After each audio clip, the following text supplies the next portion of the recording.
TV5 Hindu ధర్మం ఆధ్వర్యంలో ముద్రించిన పంచాంగంను గురజాల ఎమ్మెల్యే ఎరపతినేని శ్రీనివాసరావు ఆవిష్కరించారు.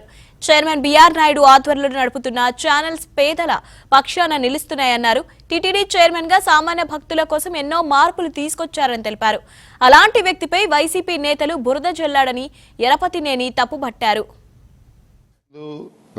టీవీ5 మరి బిఆర్ నాయుడు గారి నాయకత్వంలో చైర్మన్ గా ఉన్న ఈ టీవీ5 ఈరోజు ఆంధ్ర తెలంగాణ కాకుండా ప్రపంచవ్యాప్తంగా ఎక్కడైతే మరి వీక్షకులు ఉన్నారో వాళ్ళందరి మన్ననలు చోరుకుంది టీవీ5. సో ఈరోజు సమాజంలో ఉన్న అనేక సమస్యల్ని ప్రజలకు తెలియజెప్పే దాంట్లో కూడా ర్యాంకింగ్ లో ముందుంది. సో ఉగాది సందర్భంగా టీవీ5 యాజమాన్యానికి దాంట్లో పనిచేసిన అందరికీ కూడా నేను ఉదయపూర్వక శుభాకాంక్షలు కూడా తెలియజేస్తా ఉన్నాను. ఇది మరింత ప్రజలకు చేరువయ్యే దాంట్లో కూడా ముందుండాలని చెప్పి కూడా కోరుకుంటున్నాను. అదేవిధంగా ఈ చైర్మన్ గారు కూడా టీటీడీ బోర్డు చైర్మన్ గా ఉన్నారు.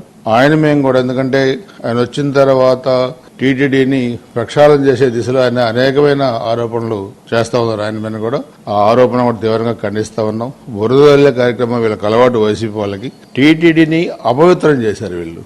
సో దాంట్లో ఈ రోజు భాగంగా ఎక్కడ వీళ్ళ ఎన్ని వస్తాయో నెయ్యి గాని లేదా మిగతా కుంభకోణాలు గాని ఒకటి కాదు, ఈరోజు కోట్లాది మంది భక్తుల ఆరాధ్య దేవమైన వెంకటేశ్వర స్వామి ఆ పవిత్రమైన గుడిని అపవిత్రం చేయడానికి వాళ్ళు ప్రయత్నించారు. సో అందుకే వాళ్ళకి 151 నుంచి 11 వచ్చినాయి. ఇంకా వాళ్ళ పద్ధతులు మారకుండా ఎదురుదాడి చేయటం, ఇలాంటి వ్యక్తుల మీద బురదల కార్యక్రమం చేస్తారు. వీళ్ళు ఖచ్చితంగా